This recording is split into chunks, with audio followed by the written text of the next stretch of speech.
I'm Brad. I'm Scott. This is Curiosity. And we are here with Greg Sanzo. Welcome to the show, man. Thanks for having me. We are at Wildcatter Studio. You've got some relationships and connections here. Yeah. So kind of a cool reunion. But, oddly enough. A serendipitous collision, too. We didn't know that we didn't. we were all connected. We were like 1 degree of separation from each other in a sense, but then also we all know the same people. So it's actually 0 degrees of separation. Yeah. It's like best friends that hadn't met yet. Kind of Yeah, thing. it was kind of cool. It's I walked in amazing. and was like, wait, I know you guys. His first question, he goes, wait, is this Digital Wildcatters? I was like, yeah. He's like, how do you know them? I'm like, well, they're our production company. So we know each other, you know. We kind of go back a bit. A couple years now. Yeah. Very It's good. crazy. Very good. Super cool. That doesn't surprise me, though. That's usually how life works, my life works, and most, if you just kind of let the kismet things happen, they happen. Yeah, And the when it comes to- serendipity of the universe is so beautiful.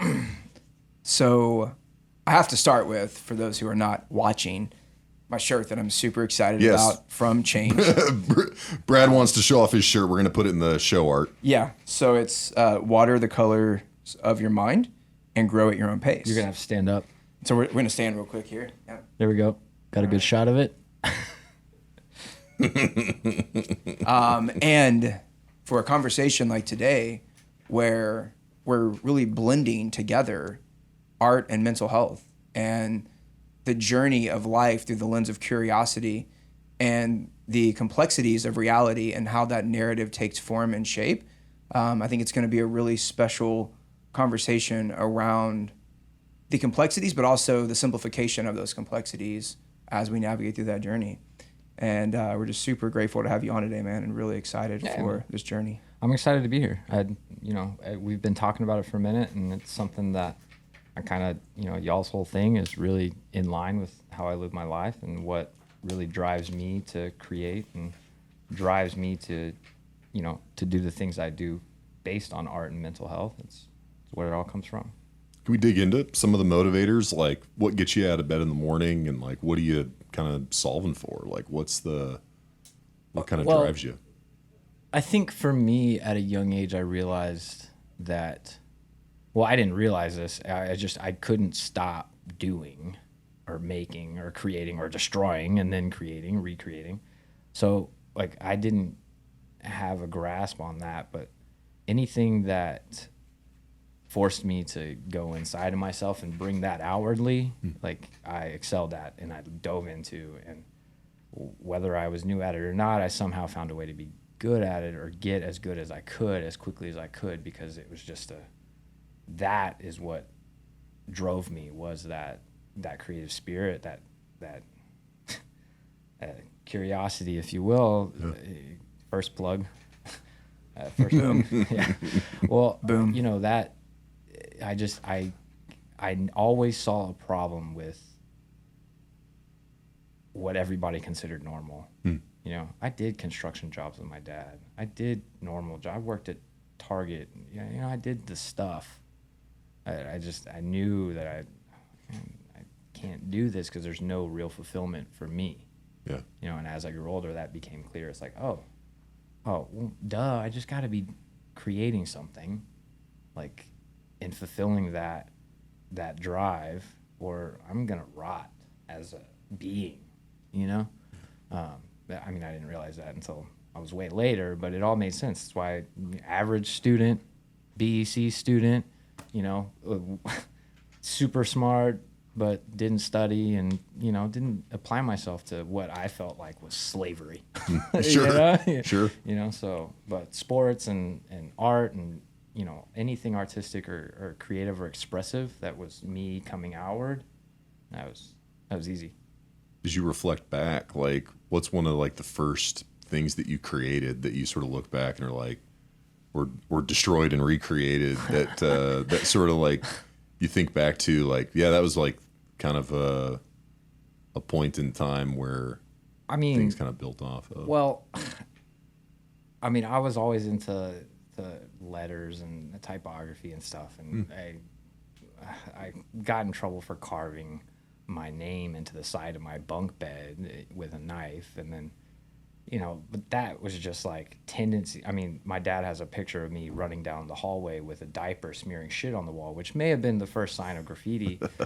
I don't know, but I think so. That's awesome. You wanted to leave your mark. yeah. But I mean, it's, you know, but all that stuff, like, I think, man, there was just so much. If I wasn't drawing, I was learning music. I was playing trumpet. I was learning guitar. And if I wasn't doing that, you know, I was heavily doing sports to the point to where the guy next to me, there's no way he was going to be better than me, you know? And I think that's the same drive, and that comes from the same stuff. So I think on a creative level, for me as a kid, like trying to recreate Dragon Ball Z characters and drawing them all lopsided and not understanding perspective and stuff like that as a kid, like as, you know, actual basics of composition. Like I didn't know shit. I was just drawing, but seeing that but seeing my distorted like afterwards, and then like looking at a reel and I'm looking at what the fuck, I gotta get better at this, you know? I mean, of course, that's not what I'm saying as a kid, but Sure. that was it. And that was it. It was like, oh, okay, well, this is a creation, but that sucks. That's not good. I see the level of creation that people, I gotta get better at this, you know? And I just dive in, no matter what it was, and force myself to be better. I mean, you've got like a real competitive like streak sort of through that, whether it's sports or art. Like, right. What's sort of like that drive to excel? Like, is it? Right. Is it? I mean, just that's why I'm addicted to golf now. Like, I can't take any more brain damage, so I can't fight anymore, right? So, like, golf is the same thing. It clicks that competitiveness with my own self. It's not, you know. I mean, yeah, I walk out there and I have a random playing partner that's a 63-year-old dude that's been playing for 40, 50 years. Like, I am beating him. I don't care. I mean, that's not really my mentality when I'm out there to play around. But, Sure. you know, as that type of person, like, I don't want to lose to a 67-year-old playing partner who's way better and hits the ball way straighter than me, you know? Like, he's just been doing it. But that's that drive to be as best you can. And if there's a guy next to me that's better than I am, like, well, what's he doing? You know? Like, how is he better than me? Sure. It's really fascinating to think about a parallel between competition and curiosity. It's not something that I've really explored much in my lived experiences because I'm not a super competitive person. I've always said over the years, like, I'm here to perform, not compete. And so I don't really get motivated by competition. Performance is it for me. That's why I like it. It's like, I don't want to play golf just to play randomly. I want to get good enough to where I can play tournaments and prove to myself that I'm good enough to compete. Yeah. It's the same thing. So maybe it's almost like competition with self. Is that fair? That's Yeah. it. That's the thing with fighting. Yeah. It's the thing with, that I can relate to. I tend to, like, the only benchmark is with myself. Yeah. And if I'm where in whatever my brain has conjured up of what good looks like and aligns with, like, ambitions and motivations and desirability, then, like, and there's a sense of joy that comes from that and fulfillment, as opposed to, like, a comparative analysis of self compared to other humans. That doesn't seem to motivate my soul very well. And the idea of competition, whether with self or with others, and the role of curiosity as a motivator for that's really interesting. I guess in that sense, what I meant by that is competition with self as a motivator for curiosity, not the inverse of that. I think It makes you more curious almost, like you said, like, okay, well, I'm here. Yeah. Like, how do I evolve? And you said something else that's really important. You have a goal. You have something that you're working toward. yeah. That's super important. Like, small moments lead to giant leaps. Right. Giant leaps don't typically just happen. There's normally a series of events that occur over time that we're intentional about or not that get to those giant leaps. And I think that's a really powerful perspective, because what I've observed over the years, I read this quote. There's this cafe in League City, Texas called Red Oak Cafe. Really good brunch. And in the bathroom, they have all these sticky notes all over the place that people have written stuff down on. It's really cool. And one of them one day I read said, "Do not compare your chapter 1 to someone else's chapter 10. Yeah. God, it stuck so well. And I was like, whoa. Especially at that point in my life, I was younger, and, you know, obviously you see other humans around you, and visually, we're visual creatures. We can kind of see where they are in their journey. And you're just like, man, that's really cool. Like, why am I not there yet? You know, and that moment was super powerful to be like, because I'm at chapter one. Just say that again. Ask that same question as if you're asking it to yourself. Yeah. Like, ask it to yourself one more time though. Yeah. Like, why am I not there? Why are you not there? Yeah. Not why is he there? Yeah. That's not what you're at. The whole thing true. comes down to competition with self. Yeah. Your curiosity to be better than the guy next to you has nothing to fucking do with that guy next to you. Yeah. Whether you realize that or not. You know, I might just be a step ahead on that sense because I know it's all internal. Yeah. Like, that's everything though, right? Our entire lived experience is either how we perceive ourselves, or as I heard someone say one time, our entire reality is how I perceive the way that someone else perceives me based on my perception. That's pretty good. That's pretty good. That's pretty powerful, right? Because that's what we do. We internalize, but we could only, I mean, you could say the same word to Scott or to me, and we could interpret it very differently, or the same sentence for that matter. Absolutely. You know, and vice versa, right? Like, because it's all about my perspective of reality. Which I don't think is self-absorbed. It doesn't have to be. I think it's more just a factor of reality. It's just perception, period. Yeah. Yeah. Perception is our reality. Yeah. Absolutely. Which can be a beautiful thing, but also, you know, whether we're in a state of clarity or confusion, could also be very challenging. I was talking about something this morning. That exact conversation, like we were having a very open, intimate moment around the lived experience that this person was having. They said they've been in confusion in a dark cloud for 10 years. It's a long time. And I asked them, what are the steps you're taking to get out of it? And they said, I'm physically getting outside. That's the first step I'm taking. It's a pretty good first step. Beautiful and simple. There's a cool artist I like to follow on Instagram. She's a country artist. Morgan Wade is her name. Okay. And she had this hat on the other day in one of her posts. It said, simple as dope. I was like, yes. Freaking love that. Like, I think we just love to overcomplicate things. And I mean, obviously I'm one who loves words and language and rhetoric. So I really love to use a lot of them in a very colorful way. And sometimes just like simple as dope. Just keep it super simple. We don't have to overcomplicate things that really aren't complicated. And so like maybe as we're in 2023, what are ways to simplify our reality and be intentional, quality over quantity? Yeah, you kind of summed it up with that last one there, I think. But I think intentionality is huge, but simplifying is, like for me, golf, right? Okay. Like golf is not a simple game. It's a very complex game. It looks so simple when you're watching the pros play, but man, it's hard. A very, like, it's a full movement that happens in 1.5 seconds to hit a little piece of metal against a little ball and make it fly as far as you can with a path that it's an absurdity to get it right. It's literally a mini miracle every time, right? I still find ways to overcomplicate the fucking shit. Like, I still find ways to make it more complicated than it has to be. I mean, I'm out there 7 months into golf. I'm hitting draws. I'm hitting fades. I'm hitting punch shots. I'm hitting stuff that people shouldn't be able to do with that amount of time. But, like, I'm also, you know, I'm overcomplicating my game. And it hurt me for a couple months. And then somebody was like, dude, what? Like, you hit a cut. You hit a fade well. Hit a fade every shot unless you absolutely have no choice. Like, yeah, I guess I should just simplify it, you know.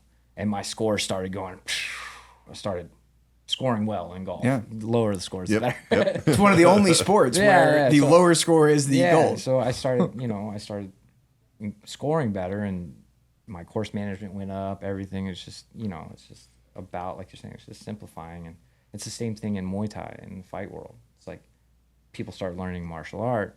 They want to learn the spinny, tricky stuff and like flying across the, But if you watch real high-level Muay Thai, it's simple, very simple. Because part of that is sort of like get you out of your head and like the thought process of it, and sort of you're able to like see that the landscape of things more. Yeah. So it's a hard thing to explain. I mean, if you understand a flow state, or if you've been in that. I was so about to take us to flow state, so I'm really stoked that you just cannonballed right into flow state. Yeah, but that's what it is. And when you're in the ring though, and I mean, you've got fight or flight. It's kill or be killed. It's, I mean, and that sounds drastic, but it's not. People die. I lost a friend this past year to a Muay Thai fight. Yeah. So it's literally the threat's always there. Yeah, it's literally kill or be killed, and that is a whole nother type of flow. Wow. That fight or flight kicks in, and it's either you got to channel that person that is going to jump out that ring, or you're the type of person that says, okay, I'm dying on my sword here, or you're dying on my sword here, and that's it. And that creates a whole nother type of flow. That arena, though, of like applying, I mean, sort of try and connect the conversation about like self-improvement, that self-motivation. Fighting is a fascinating arena to do that, because it's sort of like there is very much a real, you are fighting another human that is somewhere on their journey in that particular style of fighting compared to you. And so you get a live, right in the face, literally, figuratively, of where you're at in your journey. And so, like, how do you sort of reconcile the like self development sort of piece of that with the direct comparison to the person on the other It's side? like my worst enemy. Ask any of my coaches. Any of the coaches that have ever coached me. My worst enemy my entire career was me. Was me. I fought some hard fucking dude. Do y'all cuss on this thing? Yeah. We're Sorry. all right. This is a show all about authenticity. It's like All the right. fifth time you said fuck already, so like we're all right. Okay, cool. Sorry, I just, when I'm speaking about something that I'm passionate about or that I've No, you experienced, it's don't hard hesitate, for me man. to, This is open. it's hard for me. Well, This I is mean, your form of rhetoric and how you express yourself and your Well- identity, and it's beautiful. So keep going. I'm sorry, Mom. Hey, mom. Greg's mom and my mom. In all seriousness, And Scott's in all mom. in all seriousness, All the moms. it's about passion with me. But here's the thing: it's like I fought some hard fucking dudes Yeah. that had on paper, there's no way that they should have beat me, and I've beat them. I've lost to a lot of them too, but those fights aren't like at that highest level, right? Once you get to a certain level of technique and a certain level of ability within a ring, and Muay Thai within Muay Thai as its own sport and its own art form, martial art, right? You get to a certain level, anybody can beat anybody. Yeah. It really comes down to you. It really comes down to where you're at, how you're training, how you're applying yourself, how you're sleeping, how you're resting, how you're avoiding the dumb shit, drugs, alcohol, girls, troublesome girls, and like crazy shit happens in the midst of a fight camp, right? And throughout that 4 to 6 week period or 2 month period or 3 month period, however these guys train nowadays is just absurd to me. But like in Thailand, you fight every 6 weeks to 2 months, so it's like you're constantly training, but life is still happening, right? Sure. Life is still happening. Your relationships are still happening, and you're sacrificing a lot of that just so you can compete with your own fucking self. Yeah. And nobody really understands that until you've dove into that self-betterment. It's like you're improving yourself to fight. And at first I'm like, oh, I'm fighting for glory. I want to be a stadium champion. I want to be one of the first Americans, one of the only a few, like not a whole lot of Americans that have gone over there, lived over there, fought at the highest levels, Yeah. I want to be known as that guy that fucking did it after a year of amateur fights, just went over there and did it. And I did it, Yeah. but I didn't realize why I was doing it Sure. until I was 30 something fights in. And at that point, as soon as I made that correlation, like, oh, I'm really fighting myself here. And I wasn't winning against myself. I was winning some fights and losing some fights, but I wasn't winning against myself within the fight. And that's where my desire to fight stopped. And I still did another 3 or 4 fights without the real drive, but that instinct, that killer instinct of like, I'm fighting this other guy across the ring from me. Like as soon as he hits me once, I'm honed in and there's nothing but him and I, and he's not getting out of here until he's done or I'm done. Yeah. You know, like that just kind of clicked off for me, and I was going through the motions, but it was still self-betterment for me. But my interest in Mortal Kombat I didn't really care anymore. It was just my only way to express myself. Can we talk what got you into that expression? Like got you into Muay Thai? Like what was kind of the decision? We go a little more fundamental first? Sure. What is Muay Thai? Because not everyone knows what Muay Thai is. Yeah. Yes. And then go to that. I forgot. What is it and why'd you pick it? Yeah. What got you into That it? would be really helpful because I'm sure there's lots of people who are like, cool, I've never heard of this before. Muay This Thai- is not Muay Thai. This is Muay Thai. Not Muay Thai. These are very different things. Yes, very different things. Like, we're not mispronouncing here. This is what it Muay is. Thai Yes. is a martial art that started in Thailand. It is similar to kickboxing, except kickboxing is really a dumbed down version of it. So it's all striking. It's stand up, punches, kicks, knees, and elbows, and standing clinch, right? It's all stand, no ground game, the grappling all happens standing, but during that time, you're scoring with knees and elbows. You can sweep and dump, but you can't go to the ground, and so it's all stand up. It's very high action, but it's a chess match. Like kickboxing is volume, it's all punches and kicks and knees, but no clinch work, no elbows. It's very volume. Who hits the most in the least amount of time and creates the most amount of damage, right? It's very like bowling ball, like boom, boom, boom, right? Muay Thai is chess. Okay. Now, is Muay Thai a part of mixed martial arts, or is that a separate discipline altogether, or is that one and the same?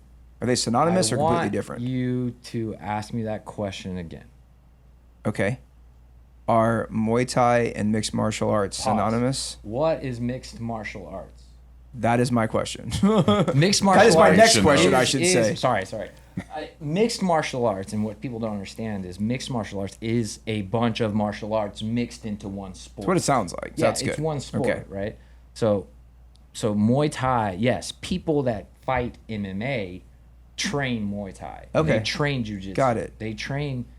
So you're taking a variety of disciplines into mixed one martial sport. arts into one sport. Well, let's just go ahead and say you're bastardizing a lot of disciplines. And Got it. making it to Okay. one You're sort of removing Okay. the barriers of everything. So Greg has a very strong. strong opinion of that, which is great. I love it. Very strong. Okay. And as a matter of fact, a lot of people don't like me because of how much I like Muay Thai and how much of a purist I am, but fuck you. Hey, I love being a purist. Yeah, I'm a I mean, purist it's in an many art senses. form. You So can't Muay change Thai is a something. pure form. Yeah. Just like you said, jiu-jitsu is a pure form. Okay, that's super helpful. Yes. Thank And you. Now, I don't know that all pure jiu-jitsu guys are going to say, oh, yeah, the guys in MMA.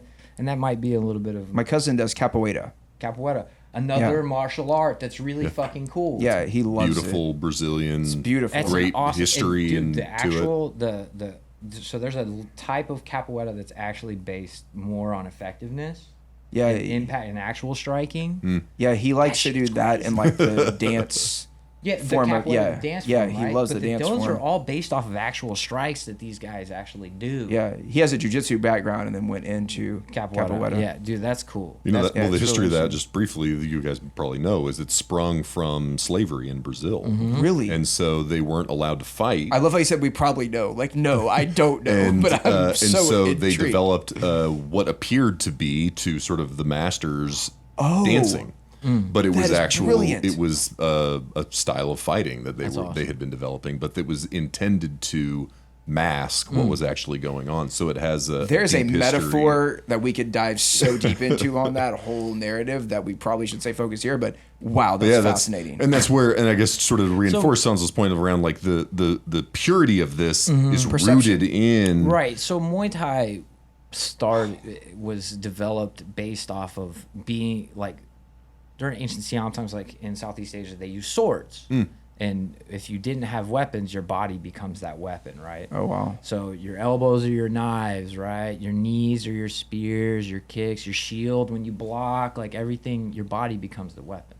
So it's Muay Thai is literally your entire body is now your weapon Activated, and your yeah. defense.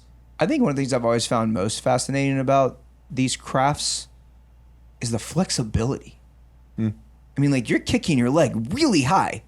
Like, it's amazing. I've seen you in the gym at the studio, and it's impressive. I mean, that's sort of like Like, it seems I like cannot do that. the just calling it sort of the arena of Muay Thai, like it allows you to explore limitations of your body in a way that like not and not once many you get things past do. the body part, then it becomes all about your mind. Yeah, like once you have the technique and the physical strength and the flexibility, It's hard. You've brought that full kit to bear. Do you have the heart to continue through your obstacles? Wow. You know, that's it. And There's a question that I want to ask, and I'm hopeful it's not offensive, but I want to get to like the conversation about like mental health and art. But like on one side of this coin, there is like a discipline that's like you've got to show up with like routine and like shaping and forming your body. And you've been open about addiction and other challenges, which in a lot of ways is undisciplined in some. Can we talk a bit about like the two sides of that coin in your mind, and like what you've kind of learned on this journey as you've kind of juxtaposed these achieving like this the pinnacle of like an incredibly difficult sport and the discipline required. But I mean, then, especially as a like professional athlete, like that's amazing. Right. Yeah. Right. Well, I'd just love to understand like what you've learned from like those like two things, or if I'm like missing the point, or no, man. curious. I think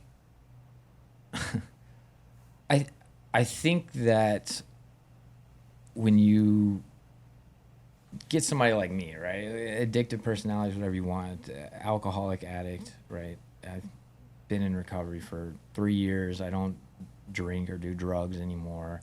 I smoke weed to mitigate traumatic brain injuries. sure. You know, which is as far as I'll go. But when you put somebody like me in a situation to where you're competing with yourself, but at the same time you're at a level to where it's like Yao Ming coming and playing basketball. I mean, maybe not at that level, but Muay Thai is the national sport there, right? Yeah. So for me, I found Muay Thai at a time when I was lost as all get out, you know? Found Muay Thai and it gave me some structure. It gave me something to do 2 times a day that took 6 hours of each day. And it was a constant process of me getting better, right? Whether it was body first and then mind and then competition. I mean, all I wanted to do was fight people, you know? It was like, dude, get me ready. I'll fight tomorrow. I don't care, you know? Like, let's do it. You know, just let me bang, bro. You know?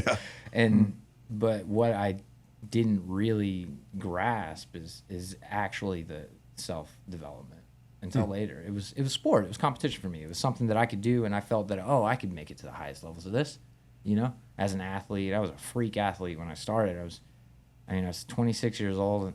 I started late. I was 26 years old, but I was like 210 and absurd functionality. Like I was a big dude, but really strong and flexible and functional, and worked my way down all the way, you know, to fighting at 155. Wow. Like all I did, it's like, yeah, but that's all I did was just dive into that. Now, that brought a lot of the toxicity that I had already been exposed to my whole life that I thought I was getting away from. I found it in that same thing that was my escape, you know? Wow. Yeah. I found that, and I found it pretty hard. I found it pretty well, too. I mean, everything from, you know, I've seen the ins and outs, Thai society, from guttural shit to fucking high society girlfriend that broke up with me because somebody in her modeling agency found out that she was dating the white dude that just fought on TV that has tattoos. So her mom calls her crying, like, because they call her mom. They don't call her. They call her mom. You're like, hey, you know your daughter's dating this foreigner that fights on TV and stuff. And like, so her mom calls her and is like crying, like, I can't believe you're dating this white dude, blah, blah, blah. And then she breaks up with me because she has to. You know, like I've seen that level. Yeah. And I've also seen a lot lower level of just struggle, just pure struggle. And it, no matter what, right, that curiosity for me was to just sell everything, be like, I'm done trying to, you know, I'm done living this type of life, which was very toxic, just bar scene and, you know, partying all the time and not doing well, to I'm going to pursue this crazy passion. And in your mid-20s, like you said, you sold everything and moved to Thailand. Dude, everything. Like everything.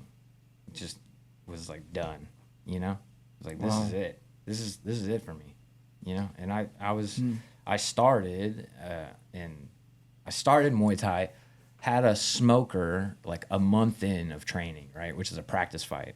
And loved it. And then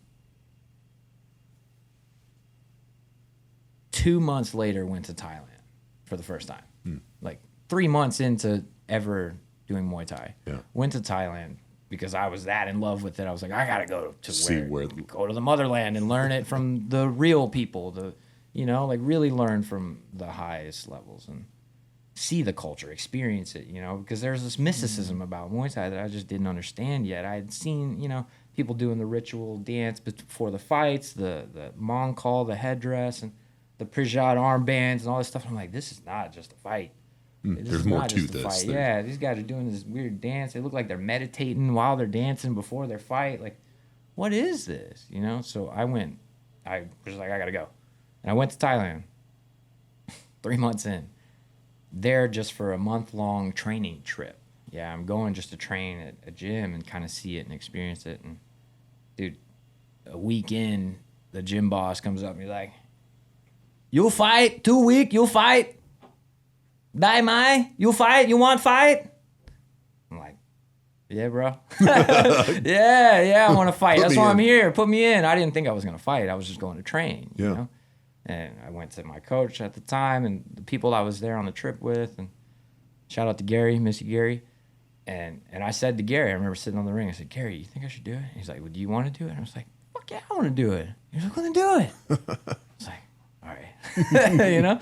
So I did it. And I had my first fight in Thailand, literally at like 3.5 months of training. Yeah. And broke some dude's arm in the first round of my fight in Bangkok, outside. It literally looks like some Street Fighter shit. It's like a mall, the MBK Mall, one of the largest malls in Bangkok that's stories and stories. Each level has different, stuff on it. On Sukhumvit, one of the busiest streets in Bangkok, just people packed outside of a mall around a ring on the street corner. And that was my first real fight. Was that your first time going there? It was my first time in Thailand. When you walked up, were you like, what did I get myself into? Dude, no, I was like, this is fucking straight out of a video game. I am living Mortal Kombat right now. Dude, it's amazing. People were up on the the SkyTrain, the BTS SkyTrain. Like, people were all packed up on the stairs, like watching it's like. That's amazing. That's fascinating. It was nuts, but that was my first fight. Wow. That was my first. So your life fight. is a video game. Some people say my life is a movie. Your life is a video game. In that moment, at least. Yeah, especially in that moment. I mean, and I was just giddy and stoked. And the dude next to me, I could see he had a few fights before, but he was a Swedish dude on a training trip too, and his mom was in there. This is the guy you fought? Yeah, he's a Swedish American guy, but he was an MMA guy, right? So okay. he didn't really. He was there to get some striking experience for MMA. Well, I'm there for Muay Thai. Yeah. Well, wow. Yeah. So, yeah, he was trying to scoop my low kicks, which is a MMA thing. Scoop and cross. It's a very common MMA style defense against. So I looked low and threw a high kick, and his arm was here instead of here, which is like proper technique, and which makes that strong. It was here, and the double impact snapped it, broke his arm. And he falls, and he's waving at his arm, and and I could tell when it happened, he started backing up. I was like, his face changed. His demeanor changed. He don't want to be here anymore. And I just went. Sure enough, he fell into the corner after I hit him a couple times, kneed him in the head, and he was like, ah. But yeah, that moment, I was like, this is it. I can do this. I'm doing this. This is it. Never had I felt so alive.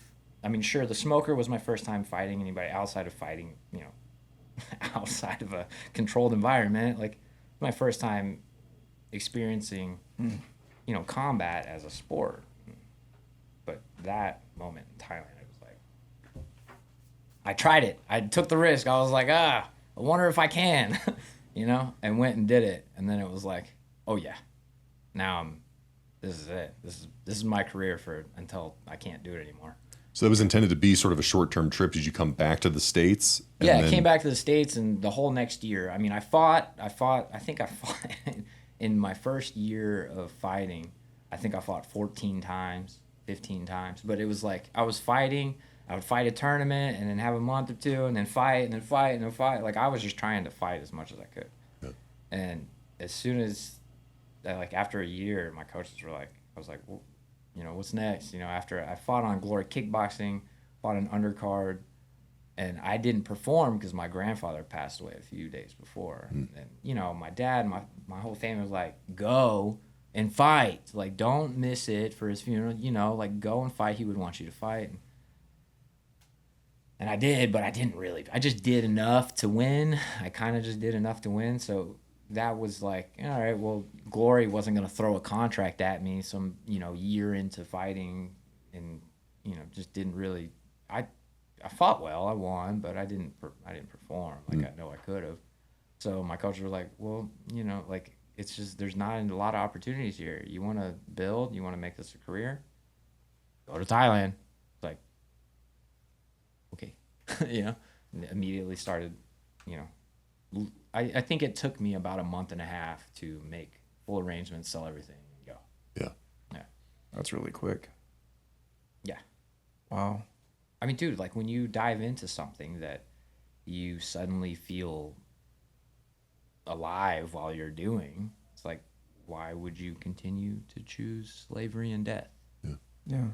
Well, and I mean, there's such a Sorry, spirit. that's really drastic, but you know what I'm saying. Well, Yeah. let's kind of cannonball into that a bit, right? Like there's the spirit of curiosity in our show is the un, and the un represents what we call rebellious optimism, and our kind of narrative and our part of our manifesto is creating space for those who won't sit and behave, who'd rather defy the rules and amaze.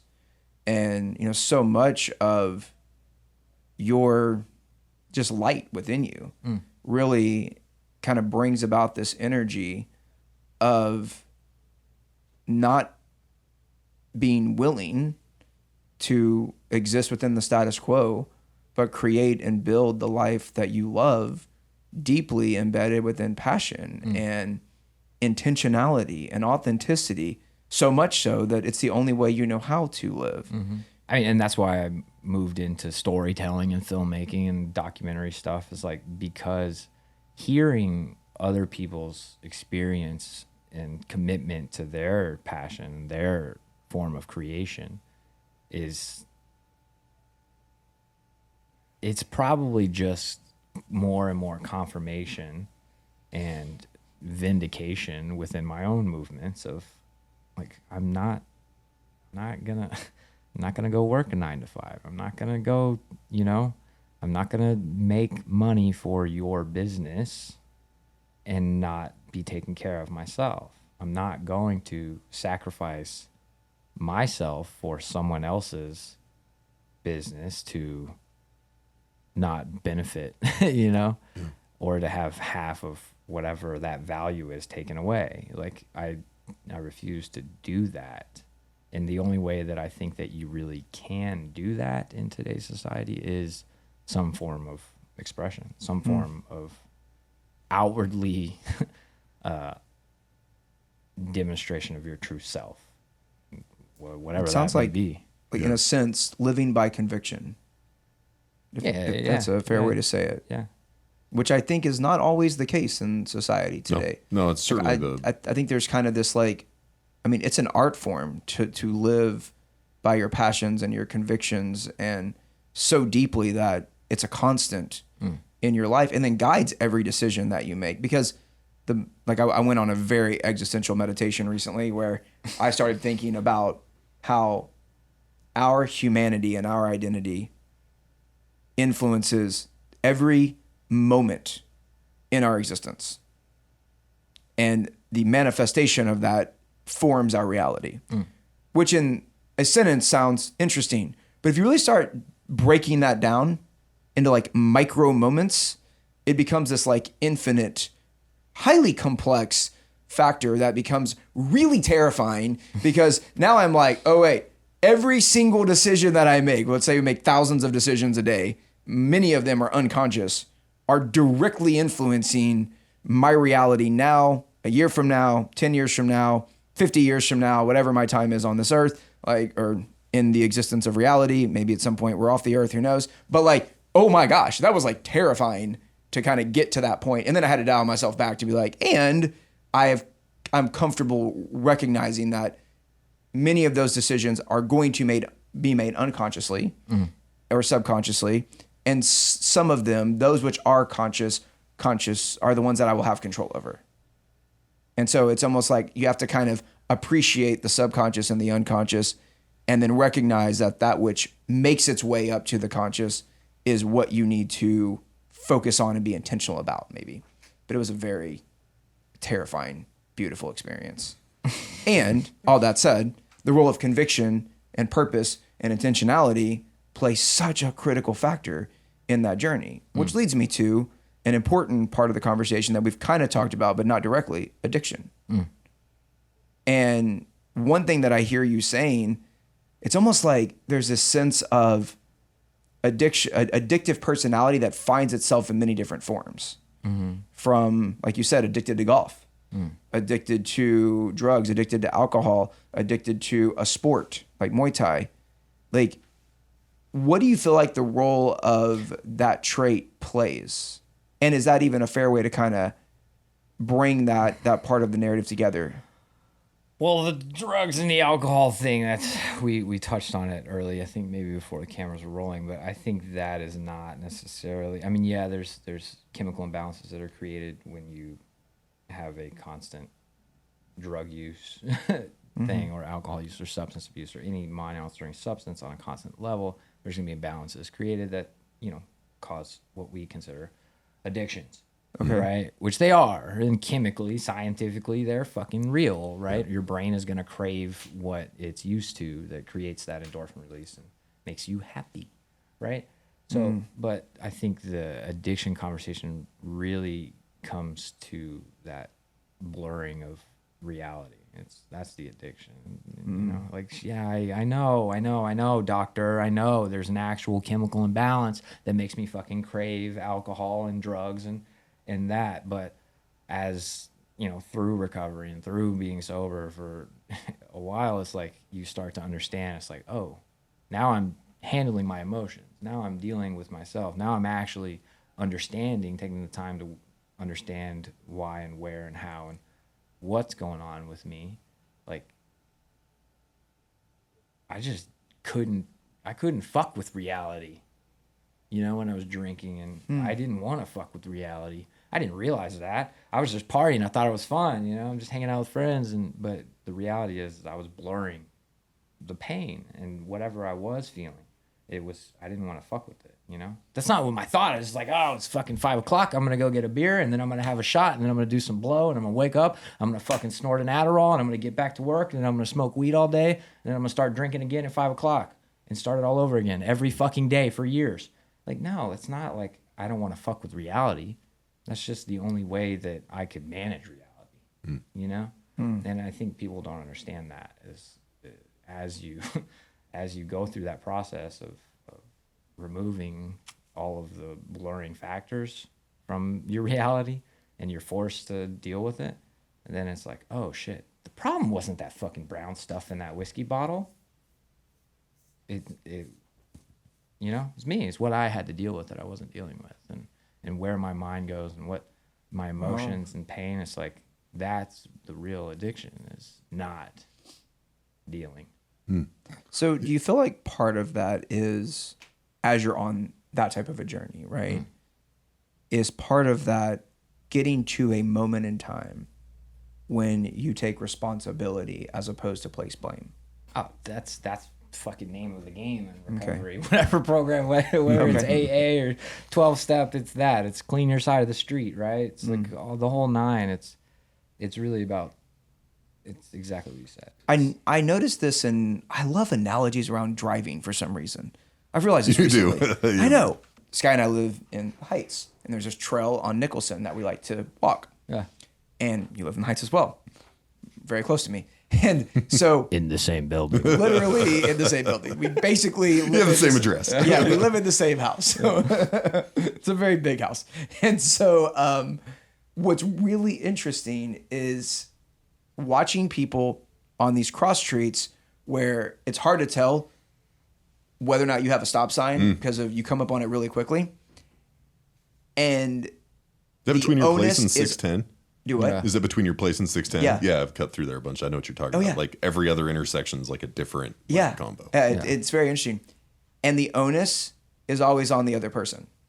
Like today, for example, one person goes through a stop sign and there's a car coming, but they're like pretty far away from them. They're like already on the other side of the road on their merry way. The person coming down the street decides to honk at them. Like, why was this? And they're speeding. So like you're speeding and now you're frustrated with the other car who was in their legal right to go past the stop sign and was already like far past the intersection. But yet you felt a sense to place blame on them based on how you perceived that interaction, irrespective of what responsibility you had in that scenario. It's just really interesting. And I'm just like really thinking so much about in every aspect. I feel like I observe constantly society, individual humans, it's always pointing fingers. But what if I just pointed the fingers at myself and said, what could I do differently? Like literally, that's the only way that I stop blurring my reality. Wow. That's it. It's getting within yourself, understanding your part in everything, right? That whole existential crisis you just had, Yeah. that you were talking about. That's it, man. That's it. Is when you can understand that that you're kind of in control of all these situations that you're blaming other people for. Yeah. You know, Yeah. you're the one that really has the power to change that situation. I don't think we realize how much power we have as humans to shape our reality. I think that we have this victim mindset oftentimes. I really think Brad took a macro dose. I do. That's right. That's right. Yeah. This is just Brad. No, I know. And I deep joke. existential I dive. joke. We've had enough I have- existential conversations I in the take hallway of our building. Yeah, I take a macro existential dose of the universe the every day. universe. It's Good, beautiful. I mean, the comment I want to add to it is that because there's a sort of thing that I carry along around this idea of moral authority, and like there's a lot that happens in society. I was really and- hoping you were going to go here. and Yes. behaviors that sort of come to like yeah, and traffic is a set of rules that we all sort of collide with, and what you're sort Hopefully of we don't physically collide in that. Yeah, but I think it's all that back to perception, right? Have you ever been to Southeast Asia? I haven't no. No. Have you ever? Okay, so just In lots of other places, but not just Southeast go- Asia. I've been to places where people drive in a way that terrifies me in every terrifies sense. you, but how much more efficient is it? So efficient for them. Just Google traffic cam Bangkok. It's probably Right? is there not It's traffic? absurd. No, there's ass loads of Oh, traffic. okay. But everybody gets in where you fit in. You know the whole thing. Like everybody's mad at the guy that goes around and then cuts in, right? Because there's a big space up there, but he's running up the. Sure. Everybody's The filing scissor into one merge. line. Yeah. Right. Dude, the scissor merge Or is the the way zipper to do merge. it in time. Nobody follows these lines and rules on the road. Everybody uses their common sense to ebb and flow, get in where you fit in. I mean, and here people die all the time on motorcycles in Thailand too. But you have an abundance of people on scooters and motorcycles weaving in and out of Bicycles, traffic. yeah. But everybody just goes. I lived in Sao Paulo for a number of years, and it's the same thing. Same thing. Same thing in South whipping America. through. Yeah, it's something about the understanding and mentality that we're all just kind of trying to get somewhere. Yeah.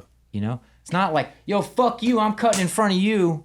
Yeah, it's not like a personal Yeah, offense. or it's like, yo, dude, what the fuck? You just fucking sped up. You just went around this whole entire line and caught the green light and just moved over. Like, yeah, take bro, drive- I'm highly efficient. I'm sorry. No, I don't drive like that. But what I'm saying Well, is we like, take driving very personally, like, Yes. like as though, like, as another driver, I'm like vindictive against you, and I'm like, I don't think that's the reality. Like I have watched two vehicles like I get totally drive into like that. road rage challenges I totally drive. where I mean I'm sitting here driving, right, and I'm observing this happening. I'm looking, I'm like, wait, that car, you can tell like clearly had no ill intention for this other vehicle, but then this vehicle got very offended by that. And obviously, there's been an epidemic almost, I feel like, in society around road rage and people using weapons to, I guess, release their feelings. And it's like, maybe no one meant you any ill-intentioned harm. They might just be self-absorbed and just driving on their merry way. Yeah, Which is what most people are trying doing. to get from Most A of us to are B. not really paying attention to anyone else on the road. I have one theory. Other than ourselves. I have one theory about this. Actually, a lot of theories about traffic. I actually We're gonna do an episode on traffic. there's- We're gonna bring in like a civil if you've ever engineer. taken, if We're you've getting ever, to the point of the episode. Clearly. we're Way off. We're way out of orbit. But if you've ever taken a sorry. fluid This dynamics is only class, about being on the edge of the universe and peeking over. part of the problem is that when's the last time you took a driving class? You're probably 16 years old. Defensive driving. Most people learn some very basic how to get around, and then it's all self-taught. And so the problem is the traffic rules are not fully appreciated. And so it's behavioral, it's observational. That's why if you're driving in West Virginia or you're driving in California or driving in Texas, it's experientially quite Completely different because it's I feel like based Dallas on, and Houston is experientially it's a different. learned That's experience. the same state. And it's part of the reason I like being in Houston is that they drive like I like to drive. Yeah, I would agree with that. So, that's interesting. The other maybe thought around that is kind of to your point, do we sometimes over-engineer and put too many rules in place that almost create more traffic? Like I have a buddy who's really into traffic patterns, and he was sharing this story one Your time. buddy would agree with my sentiments on driving. I guarantee. Yeah, I think so. I do have another friend who is very into your theory. He calls it offensive driving is the new defensive driving. And Yo, I can get down with that. Yeah, y'all would get along very well with this subject. I actually don't drive. I have a pregnant wife. I don't Yeah. try to drive like that Sure. all the time. But dude, I don't want to give him any more validation. What's his name? His name's Scott. Scott, you're right. I don't want to give Scott any more validation around this, but we have had so many wonderful debates about this topic, and I can't say he's wrong, but I don't It necessarily just depends what you're over solving validate for. this. If you're solving for efficient throughput, there's sort of one set of rules that then sort of cascades down on what the priority should be. And if you're solving for something else, because I think the whole point of getting from A to B is efficient throughput, but there's others that are solving for, hey, it's almost like queuing, like being in a line and feeling like you were here first or whatever it might be. There's a whole blend of problems around that. But I want a hard pivot because you mentioned your documentary filmmaking. And I want to talk about how you got into that, because there's sort of this gap in the story that I don't want to lose, which is you went to Thailand and fought, and then you came back to the States and went back and then filmed. And so fill in some of those blanks for us. and I think if I can add I don't to that, want to lead the witness, but it's beautiful. I think if I can add to that, and maybe even more foundational, is how your journey thus far led to a focus on art and mental health, and how that is now being communicated through film. Well, yeah, so that was it. It's like I said, with my battles with addiction and substance abuse and alcohol, it brought me to Muay Thai. Muay Thai was kind of my way out.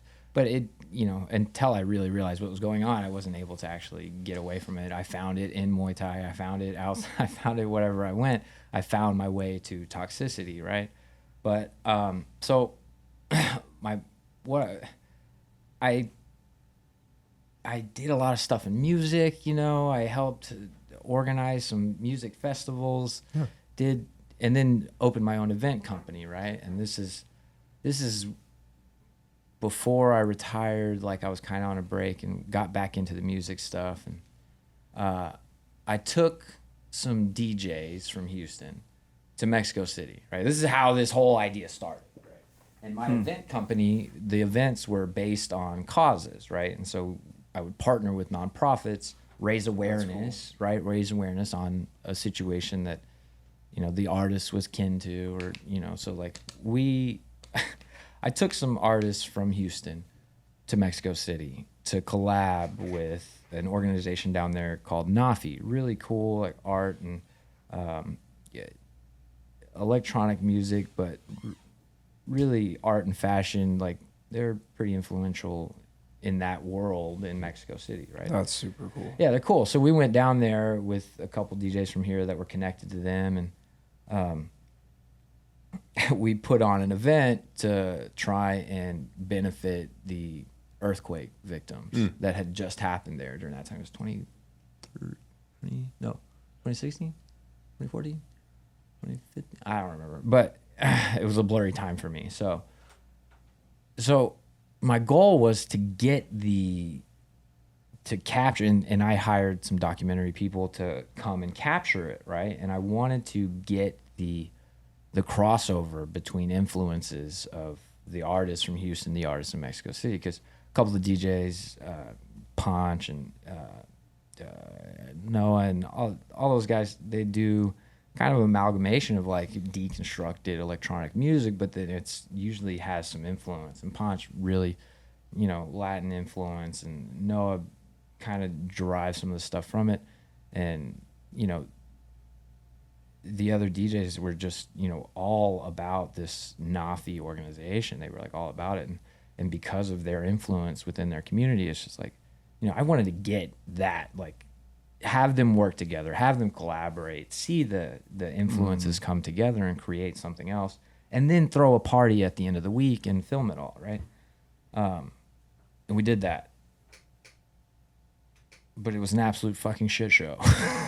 Like, I mean, a production manager snuck drugs into Mexico City, and it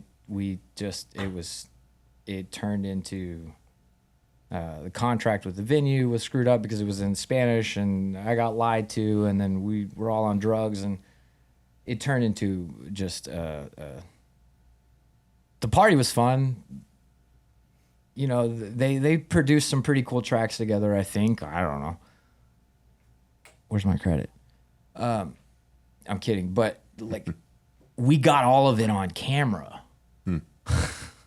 Wow. And I didn't realize at the time like what was going on. You know, like I knew I was trying to do something, and I knew I was trying to capture that from the artist's point of view, get them talking about why they, you know, and we got some really cool interviews from these guys that, you know, that just love their craft and had a means to go and do it, and we did it. But a year later, I, you know, hit another breaking point, and shortly after that, it was like that event company was just like, I was like, fuck, well, great, my partner just screwed me, like, what am I gonna do? I threw maybe one or two more little pop-up parties just for fun, because I like bringing people together or whatever, and I was like, dude, this is just, I can't do this anymore. Like, it's just too toxic trying to you know, throwing events. It's hurting cats, right? Mm-hmm. But when you're doing art and music events, and you're hurting a bunch of drug addict cats, not all the time, but my point was, it was a very toxic situation for me at that point in my life, because I was the drug artist. I mean, the drug addict cat, you know? Yeah. I mean, I was trying to organize all these other people to come together for one thing, you know? So I failed at it.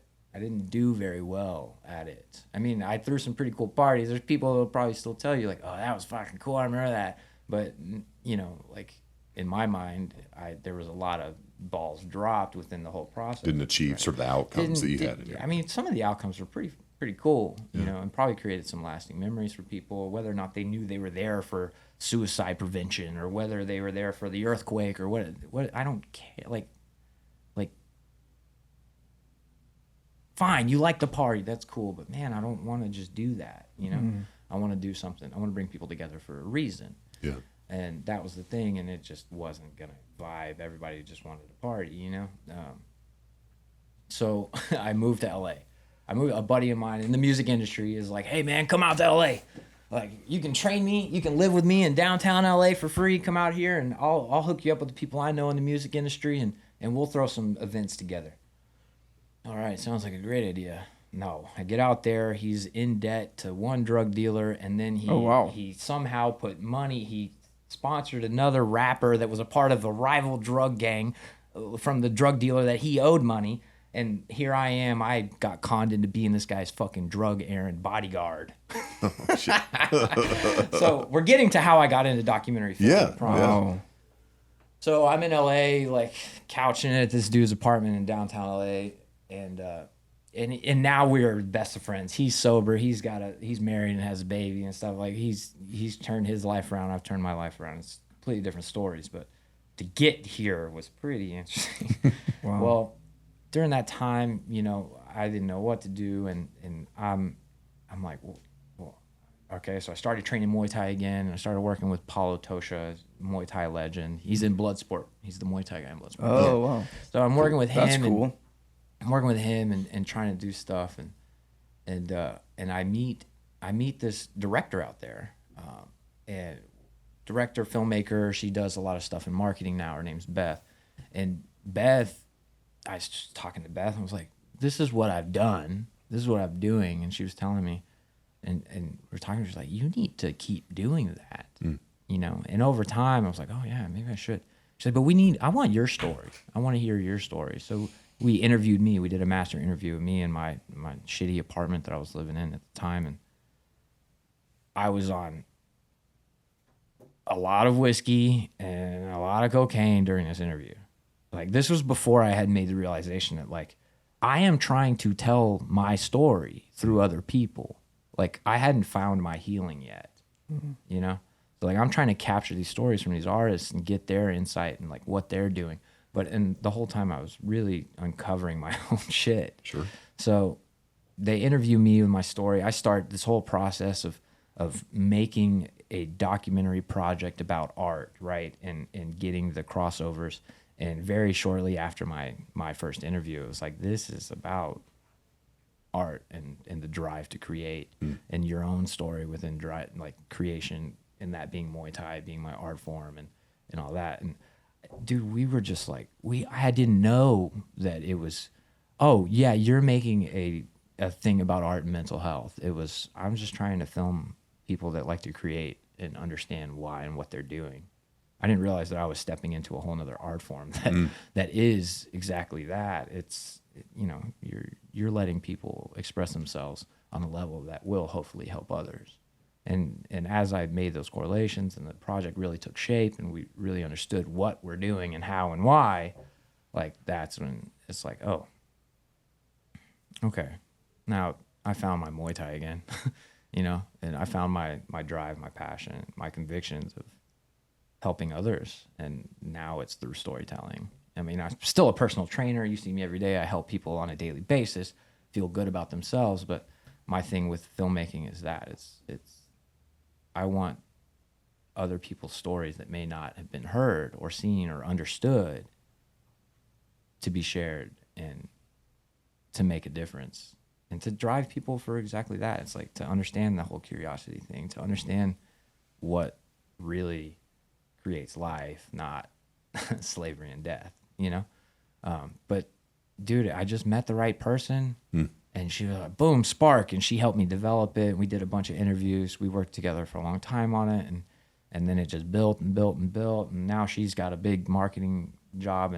But dude, like Kismet introductions, Kismet reconnections, like my DP is one of my buddies that I used to tour with in a metal band, and he's a very, very established videographer, cinematographer, photographer, done stuff for Time magazine, you name it. He's a wizard, and this dude was one of my best friends on tour, and I'm like, hey dude, I'm in LA. Are you in LA? Yeah, let's hang out. We hang out, and then like a week later, I'm like, "Hey, dude, we're making a movie, hey, we're making a film about art and mental health." And he's like, "What the hell are you talking about?" I was like, "I got all this footage. I'm gonna bring it over." He's like, "What the?" I come over. I'm like, "All right, dude, here's what I have, and this is all my story. Here's footage from my story. Here's footage from Mexico City. Like, we're gonna film in a week." And he's like, what? You know, everybody's like, what the fuck are you? I'm like, dude, I'm getting this artist. I'm getting this artist. I'm getting an Airbnb. We're going to do interviews. I've got all these artist friends. I want to hear their stories. We're going to interview them. Cool. Got some private funding, did it. And I met outside of this is just going into the kismet relationships and the meetings that happen when you really commit, right? It's like, the first day of filming at the Airbnb that we rented, I had 5 or 6 interviews lined up, including another master interview with me. I mean, we get to the Airbnb and I'm walking Chaba down the street, just right around the corner. And at the coffee shop, there's this guy sitting there with a dog, right? And the dog's me, and I'm like, oh, he's really friendly because Chaba looks like a scary dog. And then, oh, he's really friendly, and we started talking, and he's like, the guy's like, well, what are you doing here? I'm like, well, we're about to film. We're doing some documentary stuff about art and mental health. And he goes, really? I was like, yeah. He's like, well, do you want to have some coffee with me? I was like, yeah, that's why I'm here. I'm here to get some coffee. Do you want to sit? And I'm like, sure. And I sit and start drinking coffee. This dude is a psychotherapist that specializes with creative people. That's what he does. And I'm like, what? He's like, yeah, I work with artists all the time. I work with pariahs that set themselves outside of the norms of society and commit to an expression. I'm like, hey man, we're filming right here. Can you come over and just talk for a minute? Now it's one of the best interviews we have. And it's all him just diving into exactly that. The drive to create, why we create, some of, his own understandings and relationships with that. And and that happened the first day of filming, and the serendipity, dude, full serendipity. And that so stuff beautiful. has just been happening. I mean, now like meeting to meeting, I mean, my buddy is connected to this guy who's connected to now our entertainment lawyer, who's a pretty big name in entertainment law. And then our executive producer is now an award-winning documentarian that I made friends with. Neil Michael John, who's a massive editor, did Wild Wild Country and all this stuff. Like, made friends from a girl I was dating, hanging out for 2 months. And I'd seen Wild Wild Country, seen him win the Emmy, didn't know who he was for 2 months. And then he's like, I'm like, wait, you're Neil Michael John? We're at a bar. He's like paying for drinks. I'm like, I've known his name is Neil. I'm like, you're Neil Michael John. He's like, yeah. I'm like, dude, you're the editor. He's like, yeah, I'm an editor. I'm like, yeah, I know you're an editor, but you're Neil Michael John. He's like, yeah, dude. He's like, you keep saying my name. Yeah, yes, it hasn't changed. Yeah. That is exactly, correct. Exactly. That is my name. And Neil's a great dude. So he's offered a lot of notes and consultations and editing stuff along the way, and kind of supervised some of the process and us getting it, honing it in. So yeah, man. There's something about too, I think, just for lack of a more complex statement, putting yourself out there and just kind of allowing for your passion and your why to really, I think, catapult you into unknown territory where you can explore, dream, and create. And within that ethos, I don't know how to explain it. I don't know if there's a scientific formula that does explain it, but these serendipitous connections happen. They really happen. I have a friend who recently we find left, each other. Yeah. We all find each she other. left her corporate job with another friend who also left their corporate job, and they founded a small startup. And when they were first starting this, one of the things I shared with them is I said, you're going to be amazed at how much serendipity there is beyond the bubble of your corporate brand. Like, you are literally going to be blown away, and it's just going to happen. Talking the other day, she's like, Brad, it's so real. Yeah. It just happens. You're here, you meet this person, they introduce you to this person. Before you know it, y'all are working together. And I'm like, it's literally how it works. But it's so hard to explain why. Let's just call it gravity. Yeah. I mean, you're asking about science or equation or math. Let's just call it gravity. It happens. Yeah, when we were drawing. That's John Mayer, right? Gravity? Oh, shit. No, that's wait, no. Wait, what is the artist That's the name name? of the song, yeah. Yeah, okay, yeah, it is John Mayer. God dang it. He's in the film Vengeance. Gosh, have y'all seen Vengeance? Fascinating film. Just came out recently. Wow. Really interesting. I watched The Menu the other day. That one's also supposed to be... I don't know if I can handle that one. Vengeance is kind of like a comedy thriller combo. And like Ashton Kutcher's in it. Okay. There's quite a few people in it. And it's very... I don't know why he's the only one I remember. He's not even the main character. But my brain just totally went quiet. There's a lot of really interesting humans in it. And it's a really... beautiful, bizarre, crazy story. It's actually about a guy that ends up making a podcast about a girl that dies from an overdose, but they don't really know what happens. And he didn't really know her very well, but in her phone, it said that she was his boyfriend. No, she was her boyfriend. No, he was her boyfriend. Wow, I'm really struggling on this. That he was her boyfriend. That's what I meant to say. Okay. And it was actually like a cover for someone else. It's really fascinating. It's a beautiful story. What? Without giving it away, I'm going to stop there. But it's like, oh my gosh, it's so well done. I think by the time people hear the podcast, they'll have had ample opportunity. Yeah, and to by check it the out. time I won't give the ending away, obviously, but by the end, I was just like, whoa, it's so interesting. Yeah. So that was a rapid. Did I answer your question? Gravity to. Have I answered any of your questions? The only the only relevance of Vengeance was John Mayer had a very small role in Vengeance. Well, and he had a song called Gravity. But what I want to know is like I know that like the culmination of all of that effort is like you've had the opportunity to have conversations with artists in a variety of different mediums, sort of talking about their experience, their artistry, sort of like I'd love to just sort of, I'm putting you on the spot a little bit here, but it's just like what are like one or two or three sort of things that like you've internalized as you've like had those conversations that are like that, whether they're sort of a mantra or a life philosophy or just like a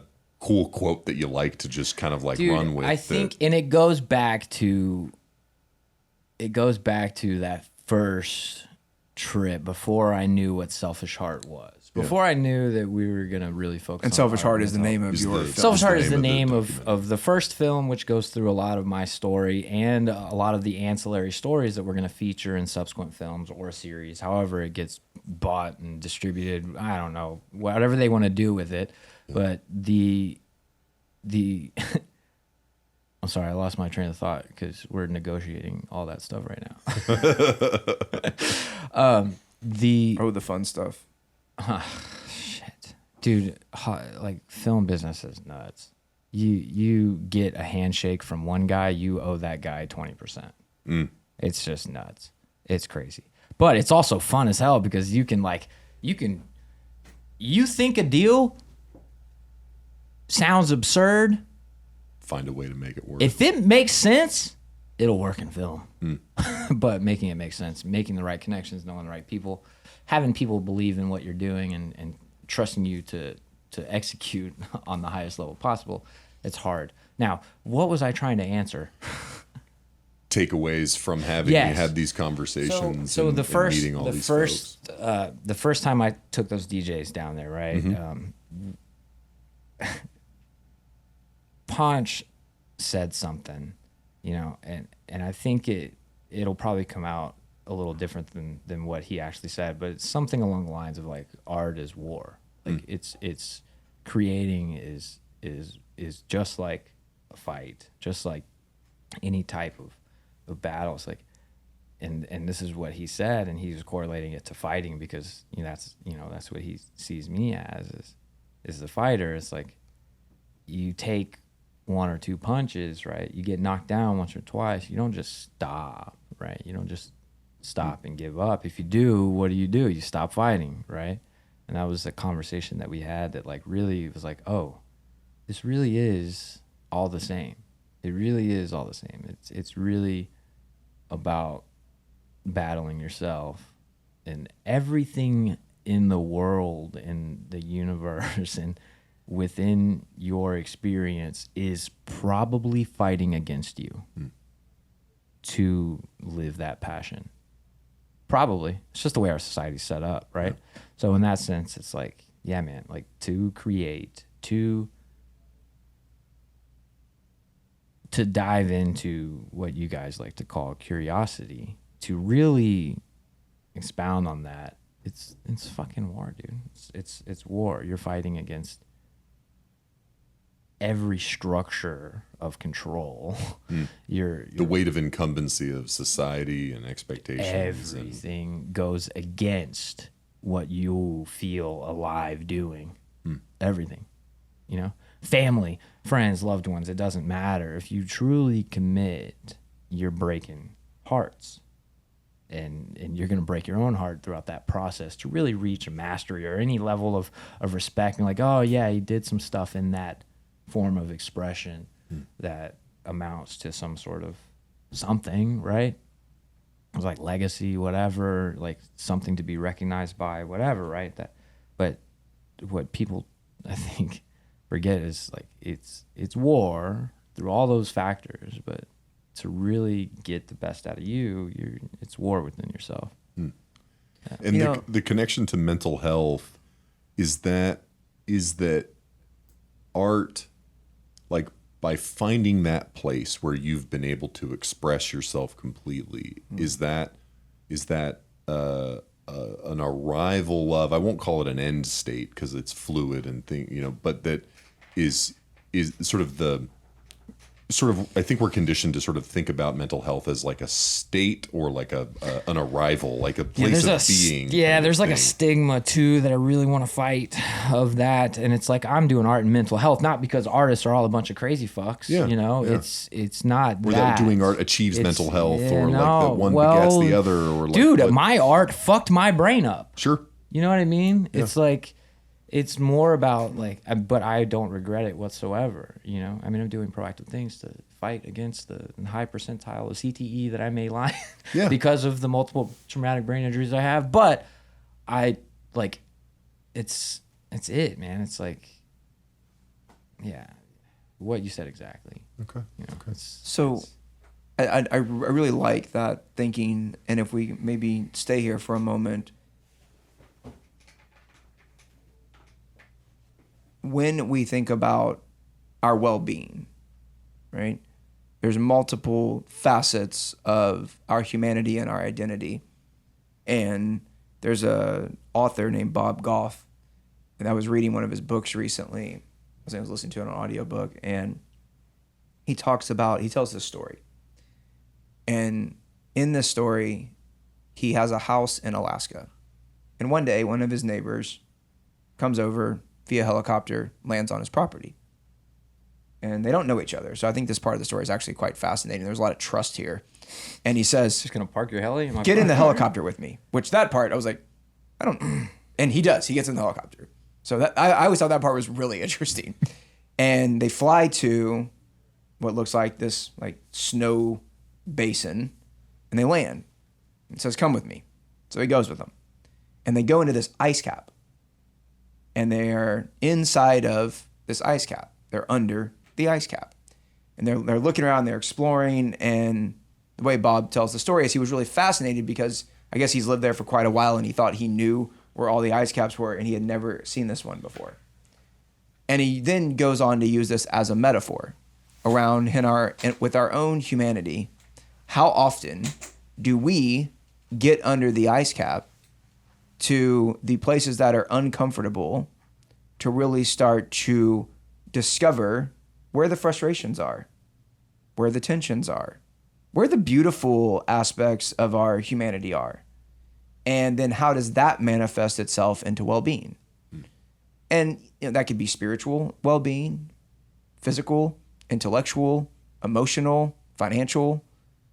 But I think that before we can move in any direction, we have to be able to get under the ice cap of our own identity and our own humanity and just kind of sit there for a moment. And that's really hard for us to do when we are overstimulated in society today. And we are probably more self-absorbed than we have been historically. I don't know all the scientific data, but social media has played a very real role in a self-absorbed tendency and behavior. And so it's almost like the first step, I think, to get to a state of mental health, intellectual well-being, emotional well-being, spiritual well-being, physical, financial well-being, because I believe all those are really important anchors, is to just kind of sit in silence and just be with yourself long enough to where you start to hear, as we talked about with on the Luis episode, the sounds that we oftentimes don't hear, and like quiet the noise. I think that's such an important point that we all have to get to. And I started that journey in 2019, December 17th, and it has fundamentally reshaped my entire existence. Because as a creative, to your point, we have a lot of frustration. We are constantly met with frustration and tension because we always have different ideas than what everyone else around us has. And that is oftentimes not valued initially. And it appears to be like a virus that needs to be attacked and destroyed because it's different, rather than a celebration and an appreciation of variety. And so psychological safety becomes a very real factor. And there is oftentimes not a psychological safety aspect of this, which then hinders creative confidence. And oftentimes I think frustration, which I almost heard you alluding to in different words, is a very real factor. I've got plenty of frustrations. I got plenty especially through creativity, right? And I say this all the time, and I just want to say it again. Every human is creative. It's not only reserved for certain types of humans, and everyone can be curious. I'm glad you said that, discovering because that. when you said as a creative, I almost stopped you to make that very point. I think we're all creatives. Every human's creative. It's just it's expressed in different ways. And well, look, not to get too spiritual or get into the fringe of religion or not, but I think that is the spirit of the Creator coming forth. Yeah. And that's it. And if you don't express that, it dies.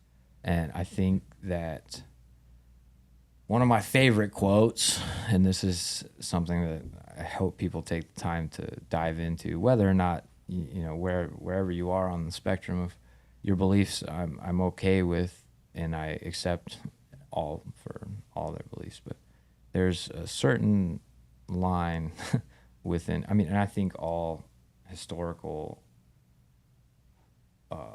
religious texts are meant to be explored and understood and applied to your life, whether you're a Christian or whether you're a Muslim or whether you're not, or whether you're atheist or Buddhist or whatever. I don't care. It's just be a good person, I'm cool with that. I don't, whether you're on Allah or God or Buddha, I don't care what side you're on. It's fine. But, as a believer, there's a saying, and here I am. This is gonna really kick off the fringe edge of my beliefs. But within the Gospel of Thomas, there's the line, right?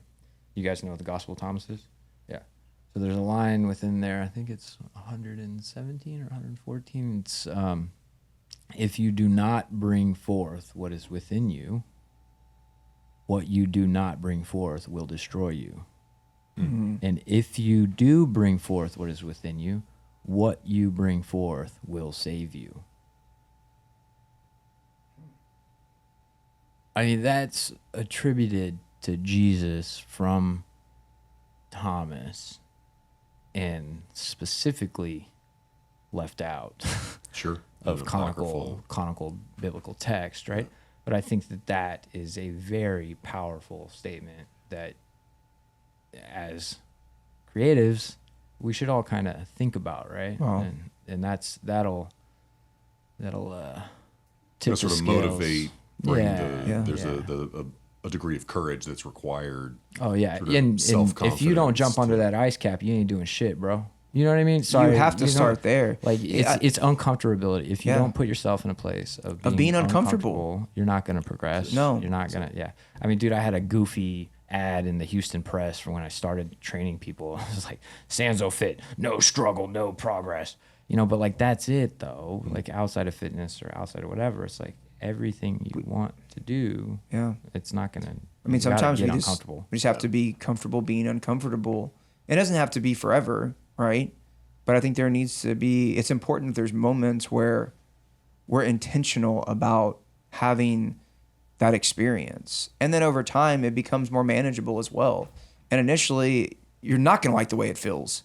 And you're going to want to run in any other direction except for that one. It's like when you first start doing yoga. I like have the most beautiful love-hate relationship with yoga, because every single time I'm practicing, in the moment, I'm like, I really hate this. And by the end of the session, I'm like, I feel amazing. But having to sit in a position for a period of time is really uncomfortable. Yeah. And my brain is always going 1,000 miles an hour. And so I have to literally sit still in a pose that isn't necessarily natural long enough to get to a point where it starts to feel natural. And I think that is the metaphor here, is sit in those poses long enough. And there's a variety of them in those uncomfortable spaces under the ice cap, but just start to define them, start to give them words, because we may not even know what they are. But if we can say, like, this emotion I can define, and I actually now know what this is, that's an aha moment that you should capture and journal and keep with you and go back to and reference. It's an opportunity. Yeah. Always. It is. All struggle. It's so important. Yeah. Greg, this has been awesome, man. It's been a lot of fun. Long time. Thank you for listening. Join Brad and Scott next time on the Curiosity Podcast.